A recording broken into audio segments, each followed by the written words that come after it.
What's going on, everyone? So the Lakers' little mini break of 3 days is officially over.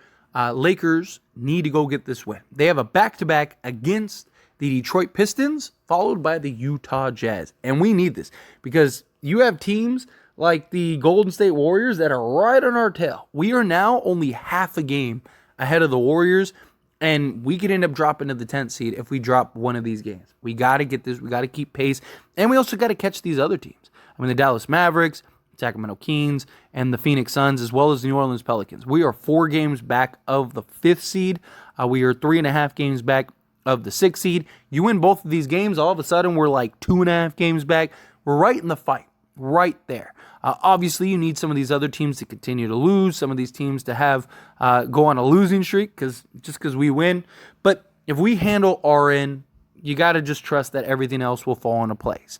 You look at teams like Dallas, 5-game win streak. The Warriors, 5-game win streak. Where is the Lakers' 5-game win streak? Lakers have yet to have one. We could really use that. We really need something along those lines. I mean, we've been much better the last 16 games or so, but we got to start rattling off some wins, especially with our current slate of games to finish out the month of February. Because March is going to be real brutal. But you got, as I mentioned, the Detroit Pistons today. This is a very winnable game. We can't afford these flip-flop games where we go and we beat a team like the Pelicans by 20 and blow teams out and then follow that up with a loss to the Pistons or something, right? We're not in a position to mess around. Those consistently inconsistent Lakers that we know and love. I would love to go into this stretch of the month of February and be like, look, we're about to win, 8 straight games, which is very doable, right? Lakers just won against the Pelicans. You have the Pistons, the Jazz, the Warriors, the Spurs, the Suns, the Clippers, and the Wizards. That's your next 7 games. The Lakers can win all 7 of those games.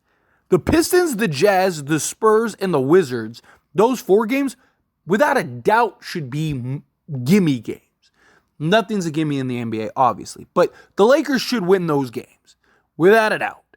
So then it's just the Warriors, the Suns, and the Clippers, all 3 teams that you have beaten multiple times. Well, the Warriors you've only played once, but you won that one time. The Suns you've beaten 3 times, the Clippers you've beaten twice. So the Lakers realistically have a chance to win all these games. Now, I'm okay if they lose a game or 2, right? It happens. But out of these next 7 games, you got to win bare minimum 5 of them, if not 6 of them, right? So let's say you go 5-2 during this last 7 games, right? Well, now you're, 5 games over 500? So now you're back in the race again, right? Now you're probably only 2, maybe even 1.5 games out of a legit playoff spot. Lakers got to do their job. And you get these wins, you get these 2 wins. Now you get to go into the All-Star break, right? Everyone gets rest. Everyone gets that nice little reset. They get to, let their bodies heal. All little nagging injuries, right? Especially the Lakers. I mean, our entire, defense is all hurt and messed up, right? Which is not good. That sucks. But, hey, everybody should start slowly making their way back, especially after All-Star break. Cam Reddish, we'll see what happens with him. But more likely than not, it sounds like Cam Reddish and Max Christie aren't returning till after the All-Star break. Gabe Vincent is supposedly coming back in early to mid-March, right? The only person is Jared Vanderbilt, which we'll see, but he's supposed to be getting evaluated after the All-Star break. So we'll see how that all plays out. But it'll be good to kind of get this reset, get some rest, kind of recalibrate here, and make that really strong push to get back into the playoffs. Once you're in the playoffs, I will take my chances with this team. Again, this team, I fully believe, can win an NBA championship. Right? There's no one... Name me a team in the league that you look at and go, there's no way the Lakers can beat them. Every team, all the top teams the Lakers have beaten. Denver's the only team that you can look at and go, man, you don't want to really play them. But I do believe that the Lakers have what it takes to beat them. Right? I mean, look at even Boston. We beat Boston without LeBron and AD. So the Lakers are more than capable of beating anybody in this league. Now, LeBron James and Anthony Davis, they are all-stars, so they got to go through the All-Star game. But it's not the All-Star game isn't what it was in like the 90s and early 2000s where it was basically a playoff game, right? No, it's basically just a show and a slam dunk contest all rolled into one. So LeBron James and Anthony Davis, they're just going to be chilling. They're going to be having a good time, having fun, laughing, out there on the court, just kind of being out there, right? It's basically just layup and dunk drills anyway. So it's nothing serious. Even the last like 2 minutes when they do take it serious, quote unquote, still not that serious, right? So LeBron James and Anthony Davis, they'll go, they'll have fun, they'll get to take their minds off of just the season, get to enjoy the life a little bit, and then get a couple days rest before we got to start getting back into these back-to-backs and close out this month of February. And this is great. This is good for the Lakers, right? They need that. Kind of settle in. Also, it's good for Spencer Dinwiddie, who we're going to get our first look at him against the Detroit Pistons and then following the Utah Jazz.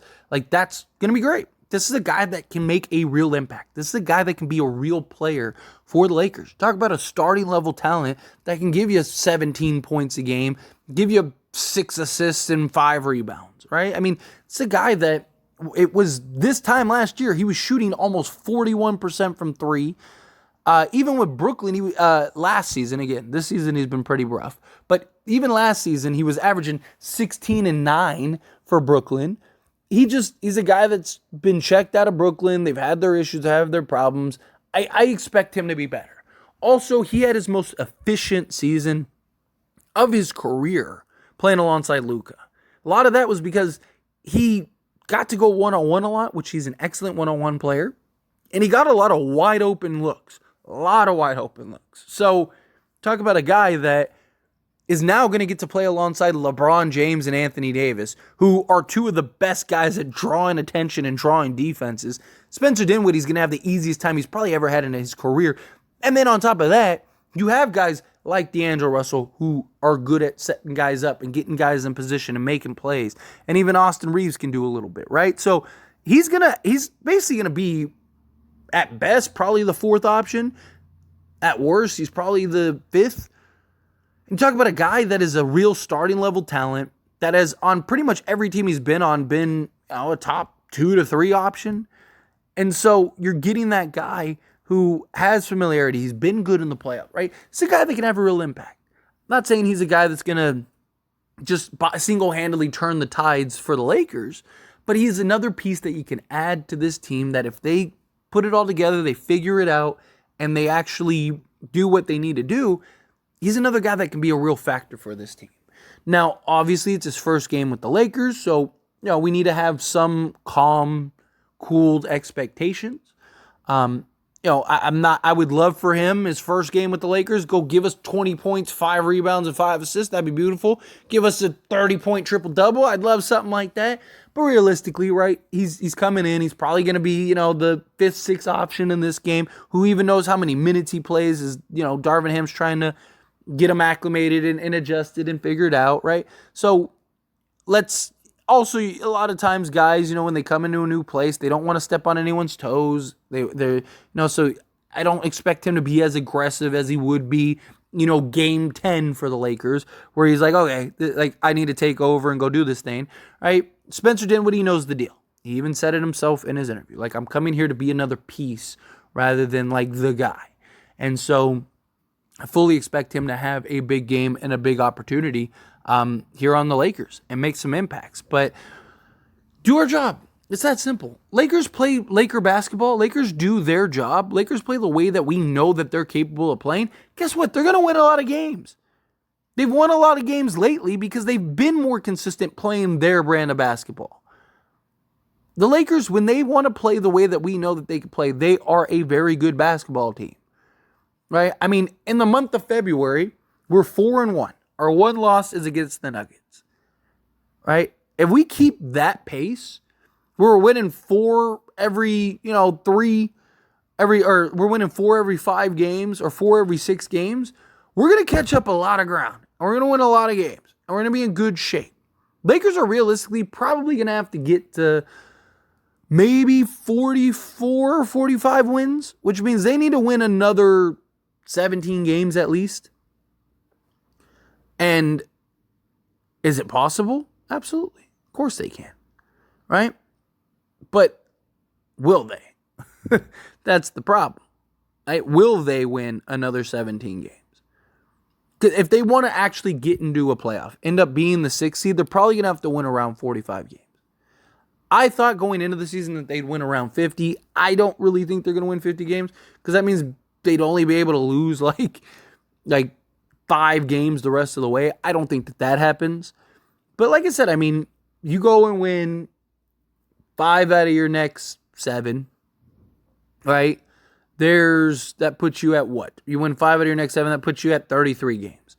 You just need to win 12 more games the rest of the way, and you'd have what? You'd have 3, 6, 9, 12, 13, 14, 15, 16, 17, 18, 19, 20, 21 games. So you just need to go 13 and 9 or whatever the rest of the way. Be in good shape. So I believe the Lakers can get there. I believe they can get it done. But what do you think? How do you feel? Let me know your thoughts and opinions down in the comments below. As always, this is a discussion. Want to hear you.